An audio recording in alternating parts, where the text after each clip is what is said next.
Hey, what's up, dudes? So not too long ago, KitchenBoss sent me this Immersion Circulator, their Sous Vide machine, and they had asked me if I could give an honest review on it, so let's tear into them. The first thing I'll say about this Sous Vide is, man, it has got some serious weight to it. This is the G320 model, and as far as prices go, this is definitely on the lower end. I believe it was around like $140, whereas if you're looking at Joule and stuff, it's gonna be in the $200, $250 range.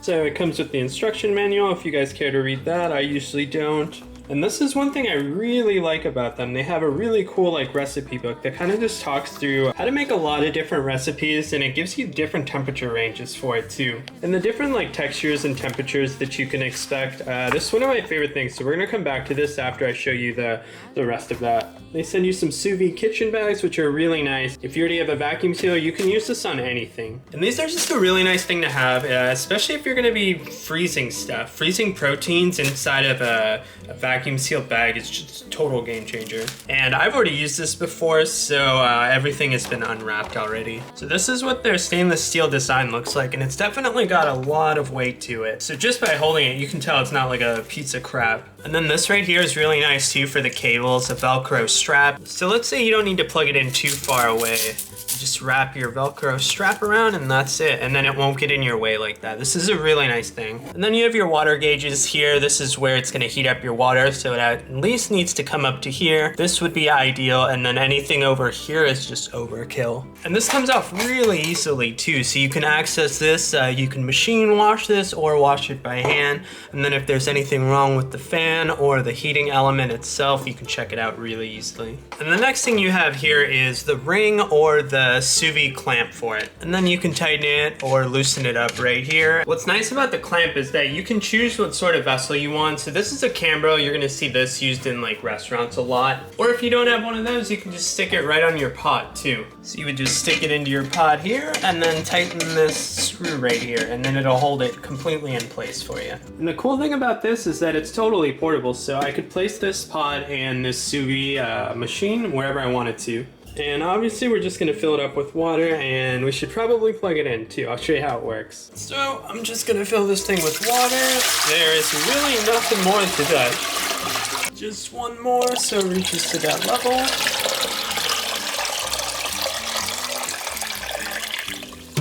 Oh yeah, perfect. So this is the midline that we're at, which is absolutely perfect. So with this thing, it's pretty straightforward. You just fill it with water. They mark it exactly where you should be filling it up, and then you just plug it in, and it'll show you the options, and I'll walk you guys through that. Can I help you? So one of the things I like about this specific sous vide is that they have specific settings already introduced into the system. So you have New York steak here with a certain temperature, and then you can set a certain time too. So this one's already set for 1 hour at 130 degrees. Let's see what else they have. They have a beef burger, they have pork chops, pork cheek, fancy, a whole lack of lamb, not rack of lamb. I don't know what I just said. Rack of lamb. We got fancy eggs Benedict here, egg and potato. Oh, that looks like the Starbucks like egg white snack thing. We got salmon, tuna, scallops, mussels. We got lobster tail, and all these temperatures are so accurate. Like, let me go back. We got spicy shrimp. So salmon, for example, tastes best when it's medium to medium rare. So 120 is like the perfect temperature for it. And then tuna steaks as well. This is gonna be kind of like your ahi tuna. Spicy shrimp, chicken breast, oh, duck leg. Chicken breast is my favorite. For those that don't know, 140, if you hold it at a certain temperature, that's like the perfect temperature for chicken breast. Most people cook it to like 180, which is just going from like a medium rare steak to a super well done steak. So this machine knows what it's talking about. And then it even has some very interesting things like creme brulee, pears, poached pears and wine. That's really cool too. And then these are your individualized settings. So you have a bunch of different options and you can set the temperature for it, the time for it. So I like to cook my steaks a little bit lower on like the 110 end. So I can completely change that. And if it's a smaller steak, I'm probably gonna cook it for like 30 minutes, a bigger steak, just an hour. Okay, this one's familiar. So this is the temp I would do for a smaller steak, 120, which is still gonna be in like the very rare range. That way when I go to sear it, I can sear for a longer time than usual. And all of those things that were preset are actually in this mastering Sous Vide book, which is really nice that they include this book along with it as well. And they're whole recipes too. Usually the protein, or in this case the steak, is what you would be sous videing, but they give you a whole recipe too. So this one comes with sauteed vegetables and a mushroom sauce as well. And they give you the whole thing right here. So all of these recipes in this book actually sound super fancy. Let's see, we got a beef burger with caramelized onions, pork cheek with pickled fennel and yogurt sauce. That's insane, dude. Herb crusted rack of lamb with red wine sauce. Like I was saying, everything in this book actually sounds really good and really fancy, and all these pictures look so good too. 63-degree egg prosciutto benedict. Like, that's nuts, man. Coddled eggs and mashed potatoes. We got scallops with chorizo and fresh corn. Everything in here just looks so fancy. I know I keep saying that. I'm just like so impressed. Like mussels with beurre blanc. Are you serious? You know, I'm hoping I get one of my recipes stick in here, you know? Desserts towards the end too, like creme brulee. Cooking it in a sous vide is so much smarter than like trying to make a water bath and it just not cracking and stuff inside of the oven or overcooking. You can do poached red wine pears. You can do a lot of stuff. A lot of magical things in this sous vide. And to start this, all you have to do is click a certain setting and then you just turn the on button. That's it. And this KitchenBoss starts going to work, man.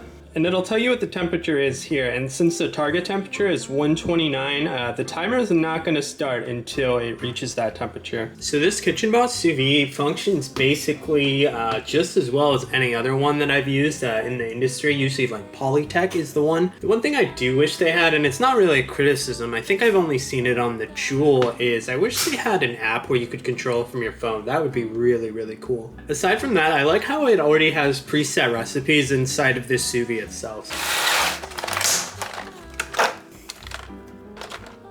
So we're gonna set this to 165 and cook it for about 13 minutes. We're gonna make some really cool soft-boiled egg. Cool thing about eggs is that they're basically already inside of their own containers, so.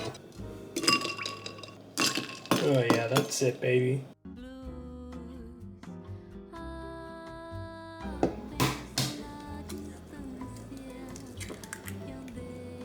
These are soft-boiled eggs, all cooked at 190, starting from 7 minutes, 8 minutes, 9 minutes, all the way to 10 minutes over here.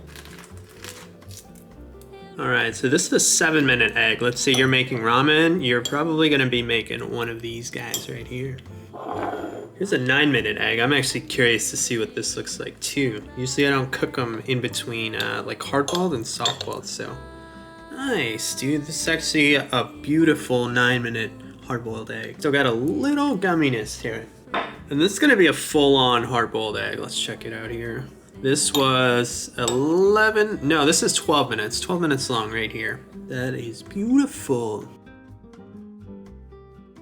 So eggs are just one of the cool things that you can do with the Sous Vide Circulator. And inside this book, which is really nice that they give this to you, they have all sorts of recipes for stuff. You know, people are always making steak and chicken, pork chop sous vide. And on my channel, I share some personal recipes that take advantage of having a water circulator at your house too. So circulators are definitely something I bust out if I'm trying to impress someone. So what I like about this is how portable it is. So you got the sous vide here, and then you can bring your bags, your instruction manual if you need it, and a recipe book, and you just put the top on here. And it's as easy as that. If you want to bring this over to your friend's house, no problem, let them borrow it, or just flex on them, you know? So overall, I am super happy with the G320. It's really easy to figure out how to use. You just press a couple buttons. It's cool that there's presettings for the recipes that are already installed, and then a couple options to preset your own temperatures and time. So if you cook steak a lot or chicken a lot, you can just permanently have that in there. And at 1100 watts, this heats up really quickly, and it's very quiet too. That's something that doesn't really bother me, but I know for a lot of other people, they care about things like that. So that's a good thing to look forward to.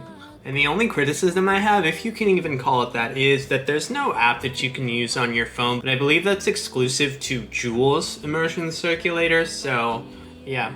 Take it for what it's worth. I appreciate you guys watching. I'll actually link a video of a Wagyu steak that I cooked and talk a little bit more specifics and in detail about how I sous vide my steaks. So yeah,